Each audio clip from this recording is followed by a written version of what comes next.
Here now is Chief Meteorologist Tom Sorrells with Talk to Tom. Hello, everyone, and welcome back to Talk to Tom. I am Chief Meteorologist Tom Sorrells from WKMG News 6. I can't thank you enough for being here. This show is part of my heart.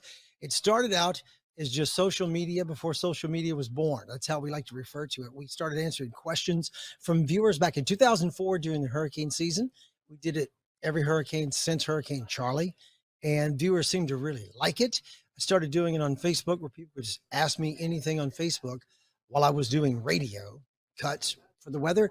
And then during Hurricane Ian, my general manager, Jeff, loved it so much. He's like, dude, we're going to put you on every week. And so I can't thank him enough for being here.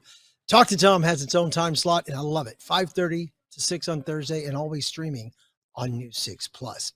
Coming up on today's show, we're going to talk about all kinds of things from aircraft, planes, and jets that fly into hurricanes. We'll talk about satellites, how I use them, and how they help me predict your weekend weather.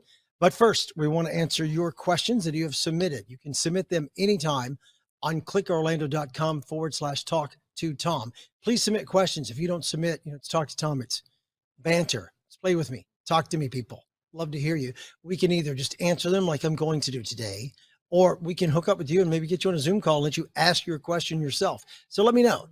Submit your questions. clickorlando.com/talk to Tom. Our first question today comes to us from our friend Gary. Why do the storm fronts always seem to lose their punch in Central Florida?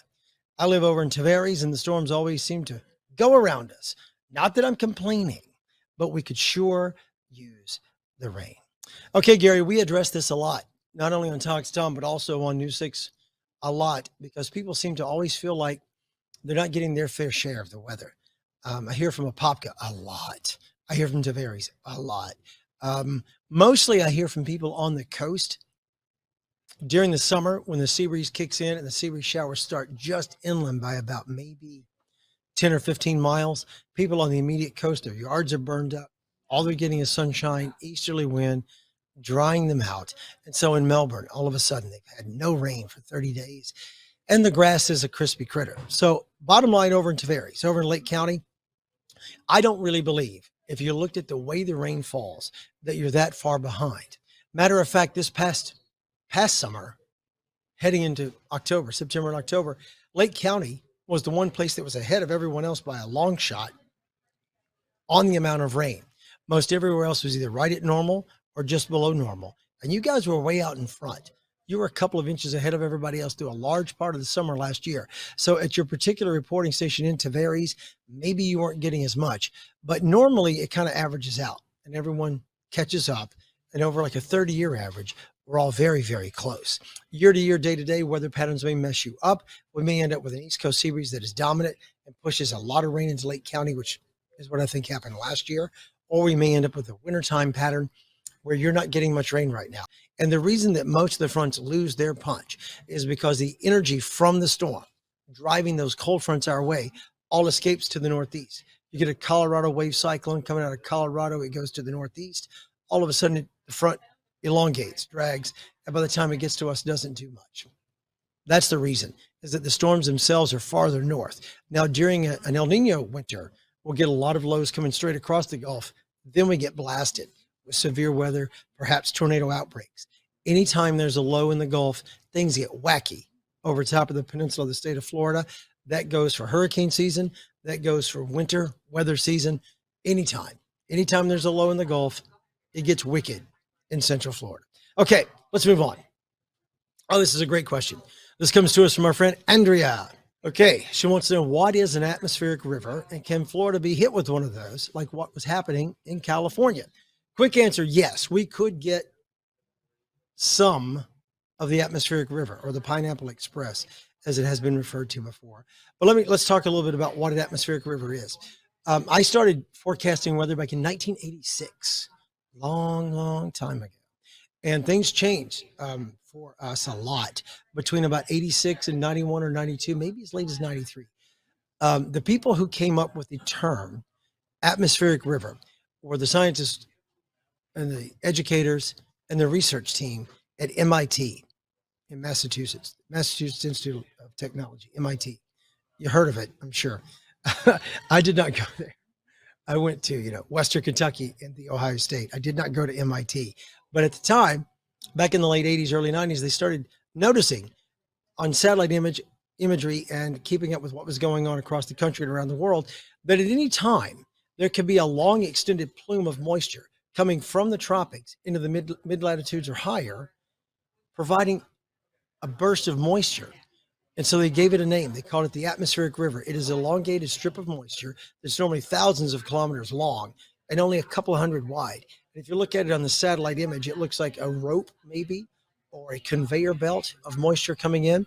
And that's what we started calling the Pineapple Express, is the most widely known one because it's the one that affects the western side of our country the most and makes the news the most. And that's when tropical moisture from around Hawaii gets lined up under a ridge of high pressure and shoots right towards the west coast of the USA, Oregon, or say British Columbia and Canada, or maybe even Alaska. It can shoot moisture that far north, or bringing it as it has this particular spring, late winter, early spring season into California. And it's interesting. They rank them on a scale of 1 to 5, with 5 being the most dangerous, packing the most moisture, and a 1 being basically beneficial. So if you're out there in a desert region or in California and you've been very dry, as they've been, they've had a record drought. So they've suddenly been hit with this blast of moisture, not enough to really make the whole drought go away or correct all the dryness they've had. But this swing was needed. They needed the rain. They needed the moisture. You hear people complaining about it. You're seeing homes go away. You're seeing redwoods fall through homes. It does create havoc, but they need the rain. They need the moisture. So that's what an atmospheric river is, a long piece of moisture streaming from the tropics into other latitudes. There you go. Okay, last question. I think we're running out of time here. Let's talk to our friend Sophia from Satellite Beach. She wants to know, have you partnered with any universities, scientists, or other national state organizations to discuss what you need and what they can possibly invent for more accurate weather predictions? In a word, no. I do go to conferences all the time where we sit around and discuss where we're going, what we're doing, what's new in the industry. But as far as me asking for a product from them, no. The people I complain to the most about products are the radar people who invent how we do radar. I complain that I can't interact a certain way and they fix that. Or I complain about some of the models. I don't like the way they look and the way they present, and they fix the colors for us. That's what I complain about mostly, is the tools for presentation's sake, not for research sake. Deep diving research and going places and checking out temperatures and digging hulls or cores of ice. That's not my deal. I don't dig that. I don't like being cold. Ginger just went to Antarctica and had a great time. I don't think I'll ever do that. And if I do, I certainly won't be digging ice cores. It's not me. I'm not going to go do that kind of research. I'll do the kind of research where I read data, try to figure things out and present it. But I don't want to go risk life, limb, and frostbite to find out if the ice is melting. I can't do it. It's just not me. All right, I think that's it. We're out of time. I'm going to wrap it up here. Thank you for your questions. Remember, you can submit a question anytime on clickorlando.com/talk to Tom. Coming up, we're going to talk about pulling back the curtain and checking out the tools that we use and how myself and all the other meteorologists here at the Power from KMG forecast your weather. Stay with us.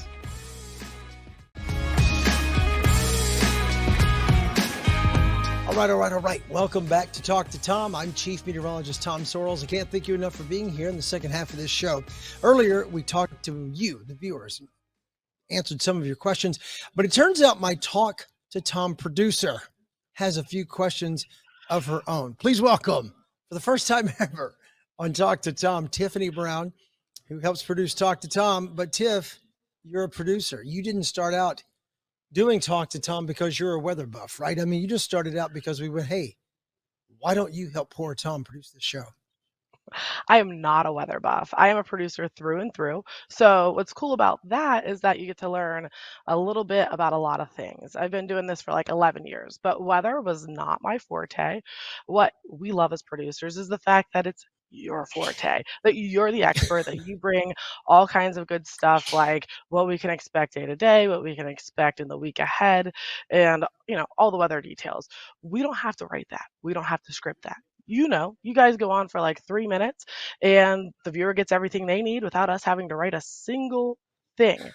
But now that I'm in this position, I did have a few questions of my own. Okay. Can I I ask you a question first? Yeah, go for it. It, how hard is it to work with me? Be No, you're honest. great. Honestly, no, come on, you know how I feel about you. I think you're fantastic. You got a good positive attitude, a great personality, very chill, More, funny, more, shoots the more. breeze. All the things. Kudos. 10 out Uh, of 10. don't stop. Don't stop. Don't stop. Okay. All right. Let's go ahead and dive in. You have questions for Tom on Talk to Tom. You are not just a viewer. You are Tiffany Brown, producer extraordinaire. Fire at will, Tiff. What's on your mind? Okay, so as a producer, I've always had the Mhm. opportunity to see like different little interesting tidbits that I never have taken the time, probably should have, to ask. Planes flying into hurricanes. Mhm. Good idea, bad idea. What exact information are you getting from something like that? And how does it Oh, help us when we're viewing it from home? okay. Well, first of all, you need all the information you can get no matter what. Wave height, speeds, pressure drops, wind direction, how high up the highest winds are, what are they like closer to the surface, all kinds of stuff that we can't figure out by just looking at it from a satellite. We get a good top view. If it's close enough to the coast and we get radar lock on it, we get a good view. But these hurricanes start way out there off the coast of Africa or maybe way down there in the Caribbean, far away from any radar data. We can't get radar lock on them. So without satellites and aircraft, we would be flat out sunk, S-U-N-K, sunk. And so the aircrafts are a big part of what we do as far as weather forecasting. It's the modeling that's going to make a difference for us. And sometimes back in the old days in computers, they would say, when you're running a program or you're doing a model, junk in, junk out. So in this case, we want to make sure every piece of data, every data point we have, the more we have, the merrier, but we want to make sure every piece of data is for real and has been picked up by some surface observation, or in the case of hurricanes, some aircraft observation, radar or satellite data. So we need hurricane planes. We need the hurricane hunters. I have never flown into one. It was a deal I made with my bride. We didn't make many deals. You know, Smart didn't talk about woman. kids much, Smart but woman I'm letting you know not to well. go up in one of those because it looks terrifying from the ground. Is it Well, safe? it is safe. They've only lost one aircraft, and it was I want to say that was in '55. This all Oh, started. I want to say I'd have to Google it. I think it's 1946 or 47. Some dudes in Texas on a bet. Guy said, "I bet I could fly a jet. I could fly my plane through a hurricane. I bet I could. I bet I could." And the guy's like, "No, you can't." Bet Category 1 hurricane. Bet I can. And he did it, and it was kind of a bet. And then they started figuring out. Well, we found out a lot of information, exact location, pressure drops, blah, blah, blah. And so the information, like everything else in the whole world, has exploded. And now we have like 10 different aircrafts in Biloxi, 2 or 3 over here in Lakeland and McDill and oh, those areas. And now we even have drones that fly out there and go through them. So if it's not safe enough for the aircraft to go, the drones can get in there and get even lower. Like an aircraft can cut through it like a pie. They go through it yeah. almost like it's not really a pie shape. It's more of a hourglass shape. You know, they go Mhm. and cut this way, cut this way, cut this way, cut this way, come back up and make Yeah, it the almost a designs are 58 always weird. Why are they doing all hourglass. the like Because they're zigzag? trying to hit all the 4 quadrants and try to Mhm. figure out as they go through, try to figure out where the exact center is. And so that gives them a good idea of pressure, wind, how hard the rain is falling. What about the inflow and outflow that we can't get from inside the storm? But now getting the wind speed down close to the surface, well, they can't take a jet or even a prop plane back in the old days and get in and get down low to like 3,000, 2,000, 1,000 feet above the water. It's unsafe. And there's a big mix. Like when you get 100-mile-per-hour wind or 150-mile-per-hour wind, Yeah, those things where are the moving. actual, oh yeah, and where the actual ocean starts and the water is being whipped up, you start encountering water at like 1,000 feet maybe. We don't know. And so you get in there, all of a sudden you're hitting water, and there's not really a surface of the water. The water's kind of being ripped up and thrown up. And so people say, well, could you survive on the water? No, because you couldn't breathe. So much water being propelled in the air with that kind of wind that you would drown even if you weren't under a wave. You can't survive That's that kind wild. of water that gets airborne in the air. So with that said, drones are the new hot thing. They threw a brand new style of drone into Ian this Hmm. past fall, and it was awesome. They thought maybe we had 100-mile-per-hour winds, came back like 110, 120. And so Wow. people who otherwise might not be evacuated were told to evacuate in those kind of situations. So the more information, the merrier. And yes, hurricane aircraft are huge and important. Yeah. And drones are going to be the answer for the future, I believe. Well, cool. Thanks for giving this producer a little behind the Sure. curtain look at how you're going from having these cool tools to getting the information out to people on air. Because That again, we don't matters. have to write that part. We don't have to research that part. All the other stories, lots of hard work. The weather, that's all you guys. So, another question I did have, when it's not a hurricane, I've seen buoys used as a part of like Right. forecasting, as a part of what are you guys really learning from the buoys that I've seen out on water? Some pretty cool Oh, video, but not yeah. exactly sure what you Cool guys are video. doing You with get that. wave height, you get temperatures, you get wind speed and direction. You get a lot. You get maximum wind gust. And so if a storm is approaching us and we think, wow, the outer bands look pretty impressive, and one of those bands comes about 110 miles east of the Cape, my buoy is sitting out. It's not my buoy. It's NOAA's buoy, National Oceanic Atmospheric Administration. NOAA is in control of about 90 buoys out across the oceans and the Gulf along our coast sides, all up and down. And the buoy, there's one about 20 miles east of Cocoa, Hmm. and another one about maybe 80, and then I think, or 75, and another one about 110 miles out. So the one that's 110 miles out and the one that's 20 miles out are the ones I like to click on the most. And I like to Do know, they like, just what plop is the, them in the water and they're just floating around out there? Or are they no, like, they're tethered. They're okay, drilled, by cable, held in place. That way, we always know where they are. They're not adrift unless they get ripped off by a storm, at which point they put them back in place. So they're cool. tethered to the ocean floor, and that way we know how far out, like the Gulf Stream is. We can spot it, see it. Temperatures on Yeah. the buoys.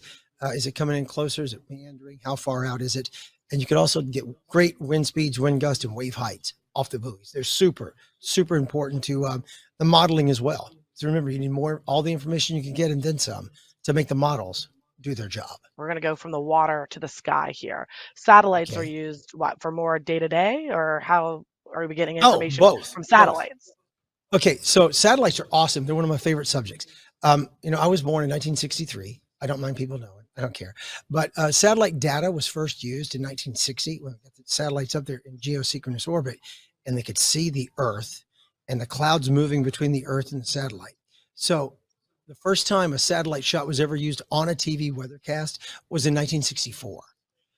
And it was just a Wow. still shot, and it freaked people out. You're like, oh my gosh, that's what the clouds look like from, what would be a bird's eye view if a bird could get, above the earth that high.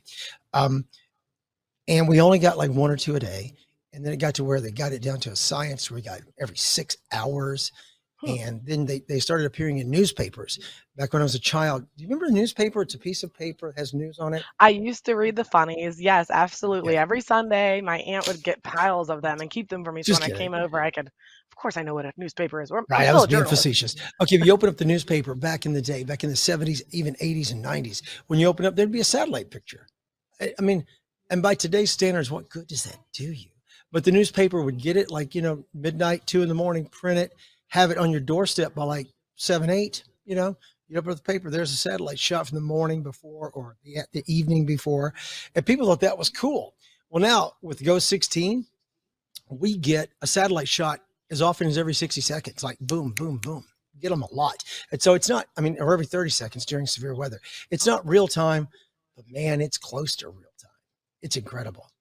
That's awesome. Okay, so Yeah. something that I hear you guys saying a lot. All right, What check is out that? the radar. Check out the radar. We're following the radar. Where are you getting that information? How's that coming Uh, to you guys? I know it shows up in my phone. I can check it on the app. mhm. Yeah. Shameless plug. Well, we have But live weather radar at 4 different radar sites. We have one we're coming coming out of up. Jacksonville, Melbourne, Miami, and we can switch it up to Tallahassee. We can switch our radar sites around, and we get live level 2 data coming in to the powerful KMG Weather Center. So we're about, that's not real time, but it's close to real time. Like boom, happening right now within 30 seconds. And sometimes is late when it's not storming here. You get a sweep coming through every 6 minutes or so, every 5 to 6 minutes, and you get the update pretty quickly. Radar changed a lot back in 1988 with Doppler 88. When I first started in the industry back in 86, standard radar is all we had. And a lot of the weather centers used dial-up radar through a telephone line. When I covered Hurricane Hugo in 1989, just a dial-up site. That was my radar that I could show, here comes Hugo rocking in. And it was just a black screen, but you could see the storm encroaching. And since then, it's gone ballistic. And now we have volumetric imaging. I can splice it, dice it, lay it on its side, go inside the hurricane or go inside the thunderstorm, show you the cloud tops, cloud heights, show you the rainfall rate, show you everything. So it's an incredible tool. It's probably the single most important tool that any meteorologist has. All right, we're out of time, Tiff. I'd love to keep talking to you. You have run me long on Talk to Tom. Thank you for watching here on Talk to Tom. We love you, love you, love you. Remember, you can always submit your questions anytime on clickrelated.com/talk2tom.